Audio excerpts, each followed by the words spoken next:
末日降临前1个月，我和妹妹同时被系统绑定。妹妹温里眼疾手快抢走了力量系统，我只能被迫选择剩下的美貌系统。那时我还傻傻以为姐妹俩一个有力量，一个有美貌，总能在末世活下去。可我错得离谱，妹妹天生懒散，拿到力量系统后半点不锻炼，总觉得有系统加持就万事大吉。末日降临后，她凭着出气那点微薄力量混进了护卫队，却在一次外出猎杀丧尸时，因为体能不支被丧尸围攻，尸骨无存。而我在美貌系统加持下拥有了绝世容颜，成了基地里那些大佬争相抢夺的玩物，最后被大佬圈禁起来，惨死在地下室。吴姐，一声带着哭腔的呼喊拉回我的思绪，下一秒，一个温热的身体猛地扑过来，紧紧抱住了我的大腿。是温离，她抬起头，眼睛红肿得像核桃，脸上还挂着泪珠。姐，我错了，我真的错了。上一世是我混蛋，我不该抢力量系统，不该不锻炼，不该让你受那么多苦。我愣住了，难道她也重生了？温离见我没反应，哭得更凶了。姐，我这回什么都听你的，力量系统我不要了。看着她眼底真切的悔恨和恐惧，我心中的戾气稍稍平复。既然老天给了我们一次重来的机会，这一次我绝不会再任人宰割。我深吸一口气，弯腰扶起温离。别哭了，知错就改。温离用力点头，胡乱抹掉脸上的眼泪。我们抬眼看向那2个悬浮的光团，没有丝毫犹豫。我伸手触碰向代表力量系统的光团，瞬间一股暖流涌遍全身，肌肉里仿佛蕴藏着无尽的力量，连呼吸都变得有力起来。叮，宿主温堂成功绑定力量系统，新手大礼包已发放，基础力量强化乘1，体能强化液乘3。我满意地点点头，随即看向温离。温离没有丝毫迟疑，立刻伸手绑定了美貌系统，光芒散去，她原本就清秀的脸庞变得更加惊艳。叮，宿主温离成功绑定美貌系统，新手大礼包已发放，颜值巅峰卡乘1，气质优化液乘1。温离摸了摸自己的脸，眼神有些复杂。上一世她还羡慕过我的美貌，直到看到我最后的下场，才明白这美貌在末世有多危险。姐，这美貌放心，有我在，没人能伤你分毫。这一世，你的美貌不是枷锁，是我们活下去的武器。温离眼神一亮，立刻明白了我的意思。姐，你想让我做什么？距离末日还有1个月，我们必须在这1个月内囤积足够的物资，改造房子。你的美貌就是最大的优势，现在直播带货肯定能快速赚钱。好，我听你的，我现在就去准备。看着她雷厉风行的样子，我知道这一世的她是真的变了。接下来的日子，我们姐妹俩分工明确，温离负责直播带货，她本就有美貌系统加持，再加上系统给的气质优化液，一开播就吸引了无数观众。清纯的长相，真诚的态度，再加上逆天的颜值，直播间的人数蹭蹭往上涨，销量更是节节攀升。而我则开始了疯狂的锻炼。力量系统虽然给了我基础强化，但想要在末世立足，必须不断提升自己。我每天天不亮就起床跑步、举重、练格斗，汗水浸透衣衫，肌肉酸痛到极致。可我不敢停。上一世妹妹惨死的画面，我被折磨的痛苦，都在时刻鞭策着我。我把系统给的体能强化液小心翼翼地留着，每次锻炼到撑不下去时，就喝上一小口，瞬间枯竭的体力就会重新涌动。我的力量以肉眼可见的速度在飙升，从最初只能举起50斤的重物，到后来轻松就能扛起200斤的水泥袋。温离的直播也越来越顺利，短短半个月，她就成了小有名气的网红。晚上，温离拿着手机冲到我面前，眼睛亮闪闪的。姐，我们赚了整整50万。我放下手中的哑铃，看着手机屏幕上的数字，紧绷的神经终于稍稍放松。50万足够我们囤积大量物资，改造房子了。很好，明天我们开始囤积物资。接下来的几天，我们姐妹俩忙得脚不沾地。我去采购各种食物，大米、面粉、压缩饼干、矿泉水，一买就是上百份。肉、蛋、奶这些衣服食品也买了满满几大冰箱，还有药品、汽油、打火机、蜡烛，这些末世必备品堆得家里满满当当。温离则负责联系施工队，我们住的是顶楼，地理位置还算优越。我让施工队把门窗全部换成最坚固的防弹玻璃，墙体也进行了加固，还在阳台和窗户上安装了防护栏，甚至在楼顶搭建了一个简易的瞭望台。施工队的人都觉得我们小题大做，可他们不知道，再过几天这里将是人间炼狱。就在我们忙着改造房子的时候，一阵急促的敲门声响起。温离去开门，脸色瞬间沉了下来。你们来干什么？我抬头看去，门口站着的正是我们的爸妈，还有那个被他们宠上天的弟弟温耀祖。我妈一进门就四处打量，眼神里满是贪婪。李烈，听说你现在成网红了，赚了不少钱吧？我爸则板着脸，一副高高在上的样子。温耀祖则吊儿郎当的靠在门框上，不屑地看着我们。姐，我可是你们唯一的弟弟，我的彩礼钱你们不出谁出？听着他们理所当然的话，我只觉得一阵恶心。上一世，妹妹为了给温耀祖还债，才拼命想在护卫队立功，最终落得个尸骨无存的下场，而我也被他们当作换取利益的工具。钱我们没有。我妈一听，立刻撒起泼来，一屁股坐在地上嚎啕大哭。哎呦，我的命怎么这么苦啊！话，养了2个白眼狼，长大了就不管娘家了。耀祖可是你们的亲弟弟啊，你们怎么能这么狠心？我爸也怒了，指着我的鼻子骂：温堂，你个不孝女！我们辛辛苦苦把你们养大，现在让你们帮衬一下弟弟，怎么了？温耀祖上前一步，想要推我，你敢不给？我看你是找打。他的手还没碰到我，我反手一抓，轻轻一甩，温耀祖就像个破布娃娃一样，被我甩出去好几米远，重重的摔在地上。啊，我的腰！温耀祖疼得龇牙咧嘴，我爸妈吓得脸色煞白，他们怎么也没想到，一向软弱的我竟然有这么大的力气。你们也看到了，今时不同往日，想从我这里拿钱给温耀祖，做梦！我们姐妹俩这些年受的苦和委屈，你们从来都不管，现在凭什么让我们帮他？他是你们的宝贝儿子，你们自己想办法去。我妈还想再说什么，我眼神一厉，她吓得立刻闭上了嘴，连哭都不敢哭了。我爸扶着温耀祖，恶狠狠地瞪着我们。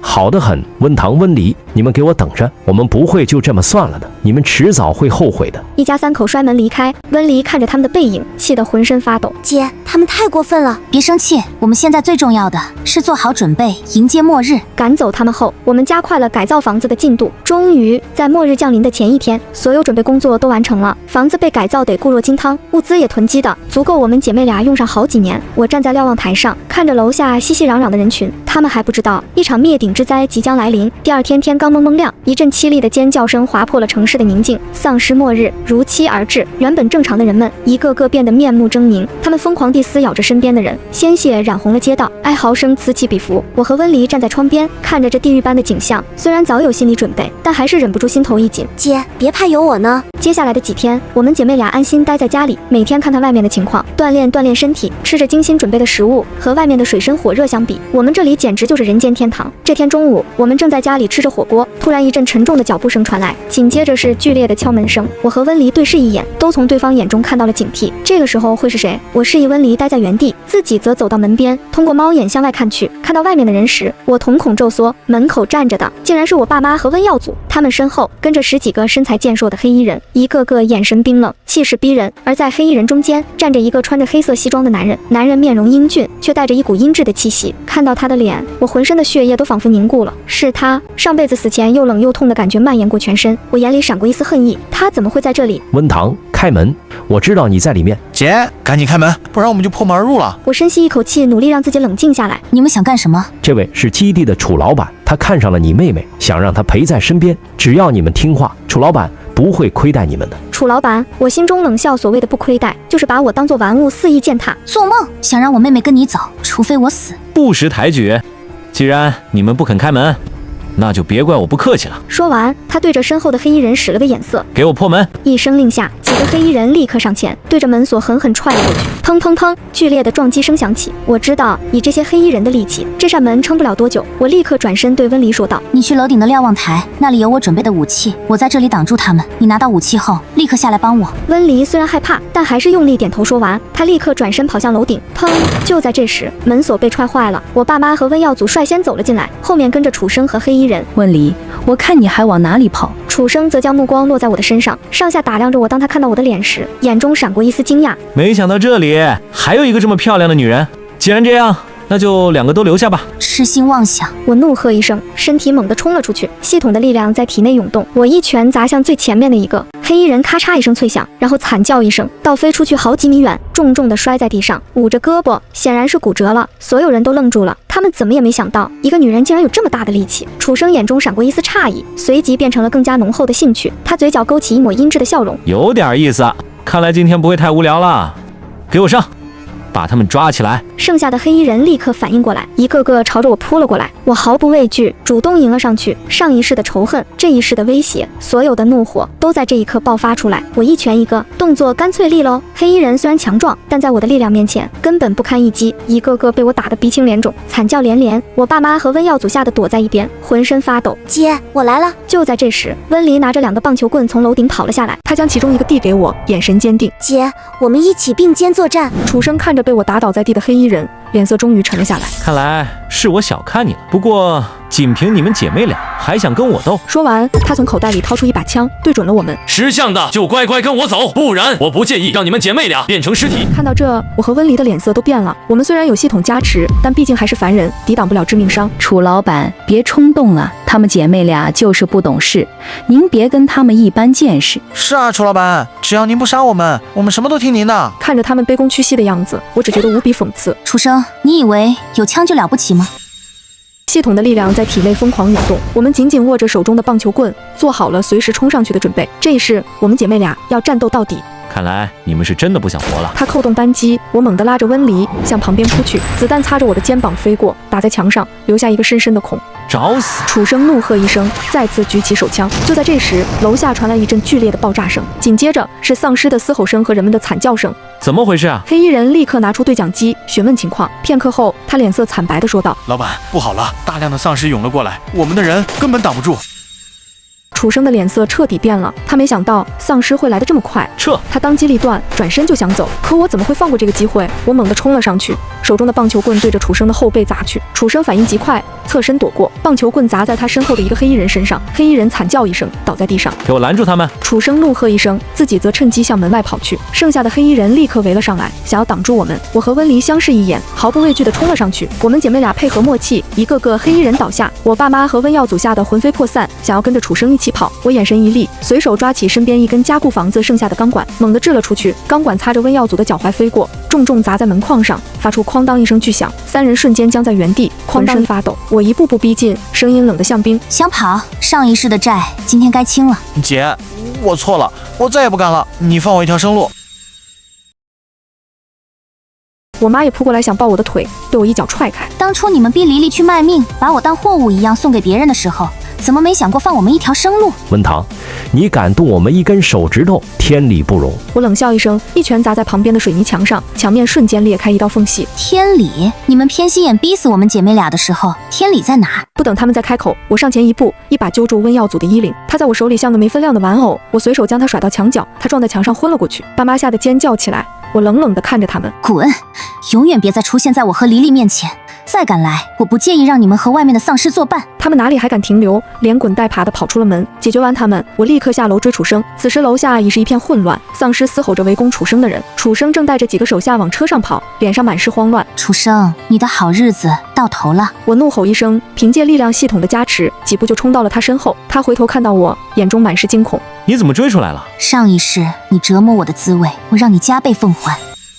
我一把抓住他的后领，将他从车上拽了下来。他带来的手下想上来帮忙，被随后赶来的温黎用棒球棍拦住。我将楚生摁在地上，他挣扎着叫嚣：“我是基地的大人物，你敢动我，基地不会放过你们的！”我一拳砸在他脸上，他的鼻子瞬间流出血来。基地，你这种以折磨别人为乐的败类，也配提基地？我想起上一世在地下室遭受的折磨，怒火更盛，又是几拳下去，楚生的脸肿得像猪头，再也没了之前的嚣张。饶命！我毫不理会，把他丢进丧尸堆。随着一声惨叫，这个折磨了我一生的恶魔终于彻底消失了。解决完所有敌人，我和温黎立刻退回楼上，死死锁好门。外面的丧尸还在嘶吼，但至少我们暂时安全了。接下来的日子，我们过上了一段难得的平静生活。每天我会在楼顶锻炼，不断提升自己的力量。温黎则负责整理物资，打理我们的小窝。我们偶尔会用望远镜观察外面的情况，看到零星的幸存者艰难求生，心中满是感慨。但这份平静之下，我却隐隐不安。丧尸像永远不会消失一样，在城市里游荡，每天都能听到他们的嘶吼，看到他们撕咬活物的惨状。难道这场末日真的没有结束的一天？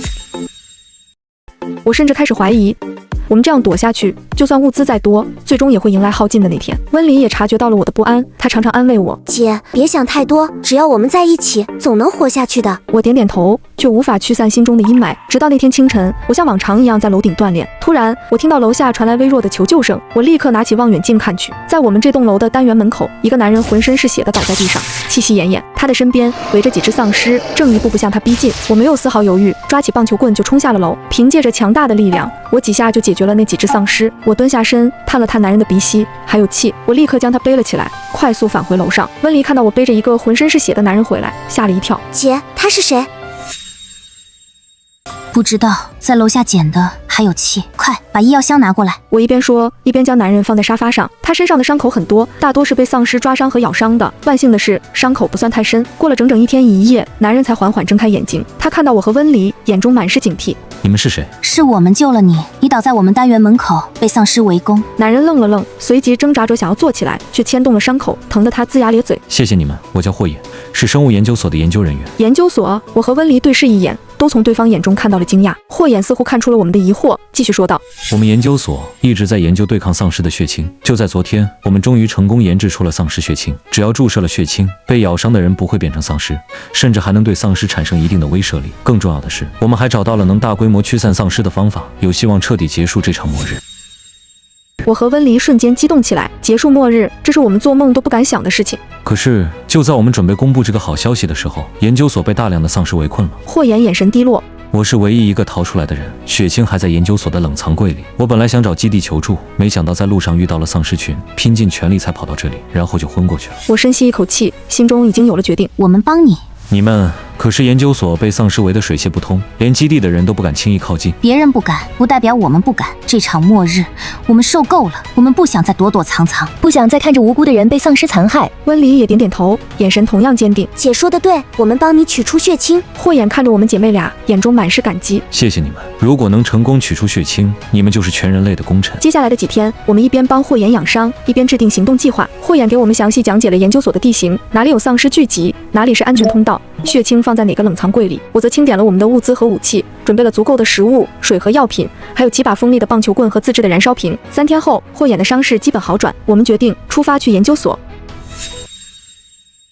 出发那天，天刚蒙蒙亮，我们小心翼翼地从楼道里走出来，避开了几只游荡的丧尸。我走在最前面，凭借力量系统开路，温离跟在我身边，负责警戒，霍眼则走在最后，指引方向。一路上，我们遇到了不少丧尸，我和温离配合默契，棒球棍挥舞间，丧尸一个个倒在我们脚下。经过整整1天的艰难跋涉，我们终于来到了研究所门口。眼前的景象比霍眼描述的还要恐怖，研究所的大门被丧尸撞得破烂不堪，门口聚集着密密麻麻的丧尸，一眼望不到头。他们嘶吼着，不断地撞击着研究所的大门，仿佛要将整栋楼都拆毁。怎么办？这么多丧尸，我们根本进不去。温离皱着眉头说。我没有说话，而是仔细观察着周围的环境。突然，我看到研究所侧面有一个通风管道，看起来足够一个人钻进去。有了，我们从那里进去。对，那个通风管道直接连接研究所的内部，就是有点窄。没问题。我走上前，一拳砸在通风管道的铁网上，铁网瞬间被砸开一个大洞。你们先进去，我来掩护。温离点点头，率先钻了进去，霍眼紧随其后。就在我准备钻进去的时候，几只丧尸发现了我们，嘶吼着向我扑了过来。我冷笑一声，转身几拳将他们解决，然后快速钻进了通风管道。通风管道里又黑又窄，我们只能匍匐前进，空气中弥漫着一股霉味和淡淡的血腥味。爬了大约10几分钟，我们终于从通风管道里钻了出来，到达了研究所的内部。研究所里一片狼藉，地上散落着各种实验器材和文件，还有几具早已冰冷的尸体，显然是研究所的其他研究人员。我们小心翼翼地在研究所里行走，尽量不发出声音。按照霍眼的指引，我们很快来到了存放血清的实验室。实验室的门是锁着的，我用力一脚踹下去，门锁瞬间被踹坏。我们走进实验室，一眼就看到了角落里的冷藏柜。霍眼激动地跑了过去，打开冷藏柜，里面静静地放着10几支蓝色的药剂，正是我们要找的丧尸血清。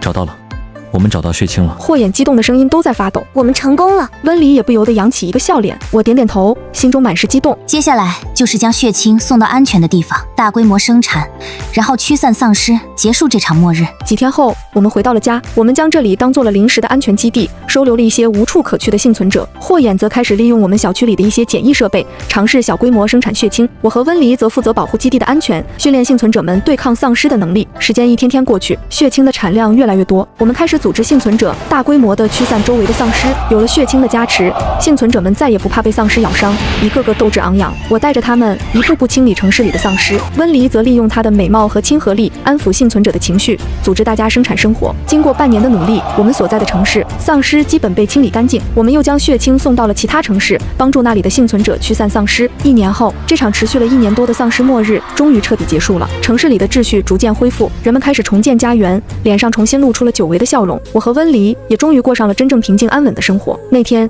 阳光明媚，我和温黎坐在小区的花园里，看着孩子们在草地上嬉笑打闹。姐，你看真好。温黎笑着说，眼中满是幸福。我点点头，心中满是感慨。上一世的悲剧，这一世的逆袭。如果不是重生，如果不是姐妹俩携手并肩，我们根本不会有今天。阳光洒在我们身上，温暖而惬意。我和温黎相视一笑，我们的新生才刚刚开始。